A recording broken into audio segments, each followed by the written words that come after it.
ce geste de toi viendra mon secours. Viens semer dans mon âme le grain de l'amour. Je traverse un désert et je meurs de soif.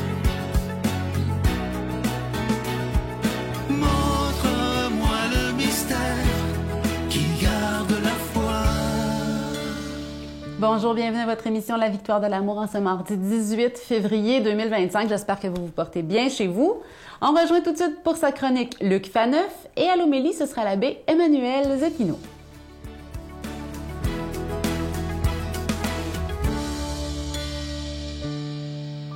Bonjour, merci d'être là. Une question à la fois et aujourd'hui, elle est redoutable. Est-ce que d'enseigner la morale religieuse, la morale chrétienne aux enfants, est-ce que c'est un mal? Est-ce que c'est mal de faire ça? C'est une question qu'on entend. C'est une question qu'on entend de plus en plus.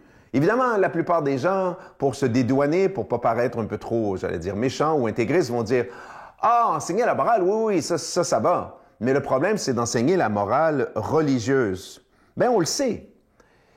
La catéchèse, donc la morale religieuse, parce que dans la catéchèse, il y avait aussi la morale religieuse, n'est plus enseignée dans les écoles depuis au moins une quinzaine d'années. Hein? Donc, c'est une responsabilité des parents, dans toutes les cultures du monde, que d'enseigner la morale à leurs enfants. Évidemment, on se doute bien que si les parents sont chrétiens ou si les parents sont croyants d'une quelconque confession, ils vont enseigner une morale religieuse à leurs enfants. Évidemment, le contraire est tout aussi vrai. La récente évolution du Québec, depuis au moins 15-20 ans, a fait en sorte que, voilà, l'arrivée de nouvelles religions a fait en sorte, parce qu'avec chacune des religions vient une morale vraiment qui est particulière. Puis, je veux dire, la morale juive n'est pas la morale chrétienne, ni la morale musulmane. Voilà, chaque religion a une morale particulière. A fait en sorte, avec la crise des accommodements raisonnables vers les années 2006-2008, que voilà, on s'y met à se dire, ouais, mais il y a certains préceptes religieux, me semble, ça colle pas trop avec les valeurs québécoises. Tant et si bien que, voilà, il y a comme quelque chose dans l'air qui va comme suit, qu'on entend des fois. Ah, vous enseignez les préceptes religieux, les préceptes moraux, pardon, la morale religieuse à vos enfants, vous les endoctrinez. Vous les endoctrinez, donc c'est mal. Donc on peut se poser la question, est-ce que c'est vraiment mal? D'abord, on respire par le nez. Je veux dire, enseigner à nos enfants les valeurs qu'on croit être bonnes pour eux, ça relève ce qu'on appelle des chartes des droits et libertés. Comme parent, j'ai le droit de croire ce que je veux. J'ai le droit d'exprimer, le droit d'exprimer, voilà, le droit d'expression, aussi ce que je veux, y compris mes croyances religieuses. Le Code civil du Québec aussi me permet, c'est un droit garanti, j'ai le droit d'enseigner, c'est le terme, mes convictions. Mes convictions, c'est, voilà, mes croyances les plus fortes à mes enfants, et ça comprend évidemment des idées, des doctrines religieuses, y compris des idées morales. Et là, encore une fois, on part du principe que, à moins que le parent soit complètement, je vais dire malade, à défaut d'un autre terme, on enseigne à nos enfants ce qu'on croit être bon pour eux. Alors, on ne va pas leur enseigner des valeurs qui vont détruire leur vie. Voilà, il n'y a aucun parent sensé qui ferait ça. Donc, les idées religieuses qu'on transmet, nous chrétiens, puis les gens d'autres confessions religieuses, à leurs enfants, ils les transmettent parce qu'ils sont convaincus que, hey, fiston, fillette, si tu acceptes telle valeur dans ta vie, c'est pas tant parce que Dieu l'a enseigné ou dans la tradition, mais on est convaincu parce qu'on l'a expérimenté que ces valeurs-là vont te rendre plus épanoui, plus libre, plus heureuse, vont te permettre de combattre la tentation du mal que tu as dans ton cœur. Alors, on peut se poser une question aussi. On peut leur renvoyer la question aux gens qui sont sans religion et qui sont athées. Mais en quoi est-ce que le fait d'enseigner votre morale sans religion serait forcément meilleur que d'enseigner une morale religieuse? Notre morale religieuse, elle a quand même fait ses preuves depuis 2000 ans. Les valeurs chrétiennes de pardon, d'amour inconditionnel des ennemis, d'humilité. Je veux dire, on ne voit pas comment est-ce que ces valeurs-là, seraient des valeurs négatives. Alors que les valeurs des supposées morales humanistes ou des morales athées, elles ont encore à faire leurs preuves. Donc, je crois qu'il est certainement abusif de dire qu'il faut interdire aux parents chrétiens d'enseigner une morale et des valeurs qui sont bonnes pour leurs enfants. Notre Père qui es aux cieux, Que ton nom soit sanctifié, que ton règne vienne, que ta volonté soit faite sur la terre comme au ciel. Donne-nous aujourd'hui notre pain de ce jour. Pardonne-nous nos offenses, comme nous pardonnons aussi à ceux qui nous ont offensés.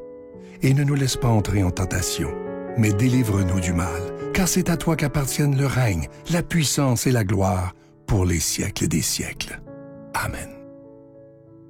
La Victoire de l'amour vous invite à célébrer 30 ans d'amour au Centre Vidéotron de Québec, le 24 mai 2025, de 13h à 17h. Avec Mélissa Bédard, Patrick Normand, Nathalie Laure, Guylaine Tanguay et la présence exceptionnelle de Michel Thor. Témoignages et conférences avec Sœur Angèle, Dominique Bertrand, David Bernard, Christine Michaud, Martin Larocque, Claire Jacques, Victor et l'équipe de la Victoire de l'amour. Billets en vente maintenant sur lavictoiredelamour.org.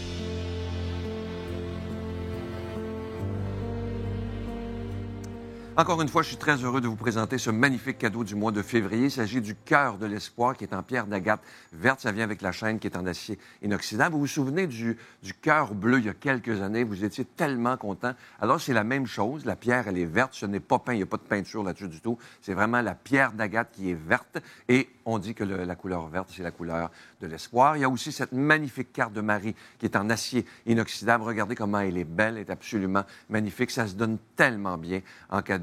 Et évidemment, je veux vous remercier je vous rappelle aussi que cette carte, elle est déjà bénie, mais je veux aussi prendre le temps aujourd'hui de vous remercier de tout ce que vous faites et ce que vous ferez pour la Victoire de l'amour. Vous savez que ça fait maintenant 30 ans que cette émission existe. J'en reviens pas d'ailleurs quand j'y pense.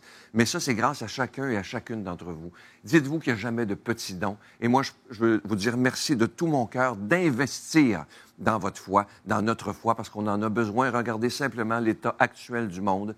On en a vraiment besoin de cet amour de Dieu. Voici comment vous procurer ces cadeaux.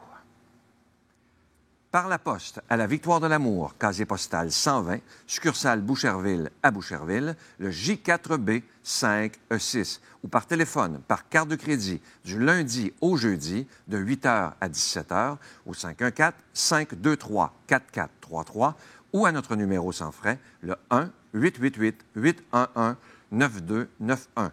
Également sur notre site Internet, le www.lavictoiredelamour.org.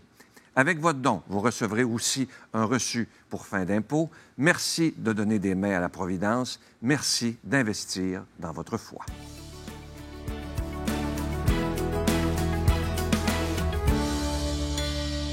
Mon Dieu, donnez-moi la sérénité d'accepter les choses que je ne peux changer, le courage de changer les choses que je peux et la sagesse d'en connaître la différence.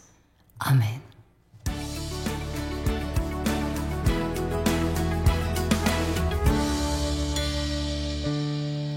Que l'amour de Dieu soit avec vous. Aujourd'hui, dans l'Évangile, on voit la préoccupation qu'ont les apôtres. Ils manquent de pain. Ils n'ont qu'un seul pain. Ils ont oublié de prendre des réserves. Mais le Seigneur, lui qui leur a donné du pain et qui a multiplié du pain, et encore les disciples ne comprennent pas. Encore les disciples sont préoccupés par le pain matériel.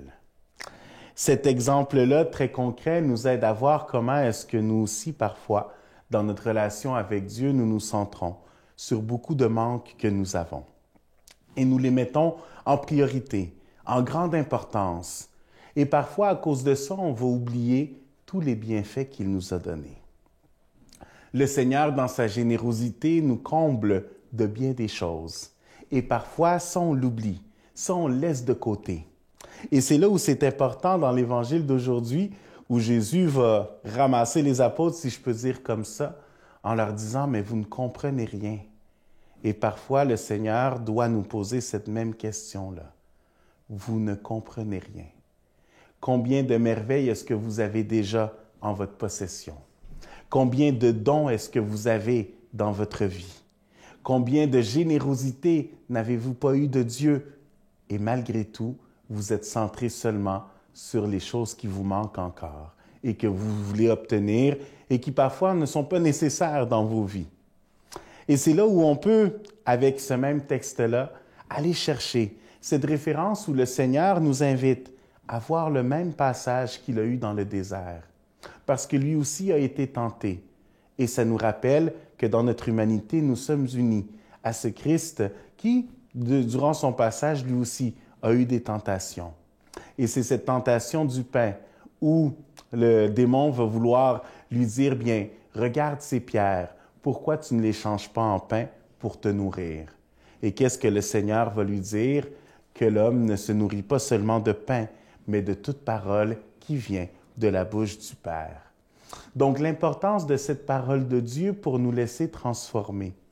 Et c'est là où il faut se centrer sur cette parole que nous méditons jour après jour, sur l'importance de cet évangile, où parfois ça peut nous sembler répétitif, et parfois on va même déconnecter. On va dire, et voici l'évangile de ce jour, et ah oui, cela je le connais déjà. Ah oui, cela, cette histoire, on l'a déjà vu, on l'a déjà entendu. Et c'est là où parfois nous-mêmes, on va décrocher parce qu'on pense qu'on sait déjà tout. C'est là où le Seigneur nous invite à être toujours attentifs, à être toujours à l'écoute.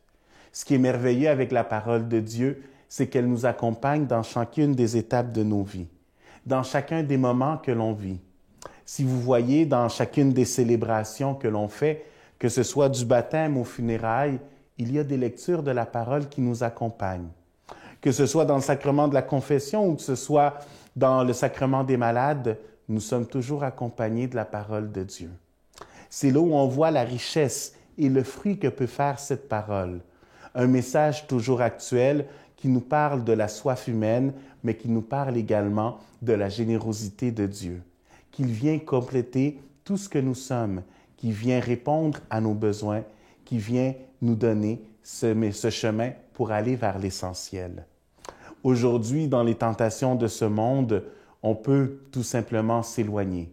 Il est facile de vivre sans Dieu et je dirais même, c'est très confortable de vivre sans Dieu. Parce que nous n'avons pas à nous concentrer, à faire cet effort supplémentaire. Tout simplement, on vit parce que l'on aime vivre.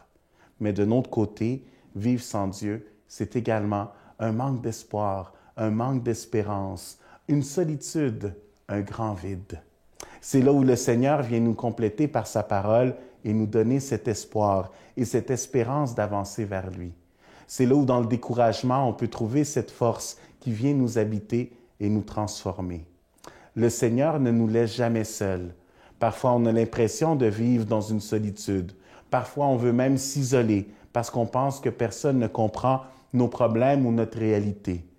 Mais le Seigneur, lui qui a été bien incarné, connaît notre faim, connaît notre soif, connaît ce désir que nous avons d'aller vers lui. Et il est là, présent pour nous. Puissions-nous le suivre et trouver en lui cet amour qui nous donne tout. Moi, je vous bénis au nom du Père et du Fils et du Saint-Esprit. Je vous salue Marie, pleine de grâce. Le Seigneur est avec vous. Vous êtes bénie entre toutes les femmes, et Jésus, le fruit de vos entrailles, est béni. Sainte Marie, Mère de Dieu, priez pour nous pécheurs, maintenant et à l'heure de notre mort. Amen.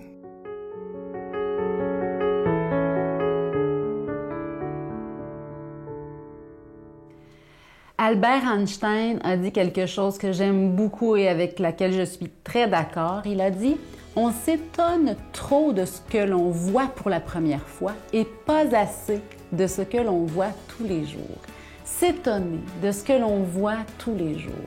Être dans la gratitude et l'émerveillement pour les petites choses de notre quotidien.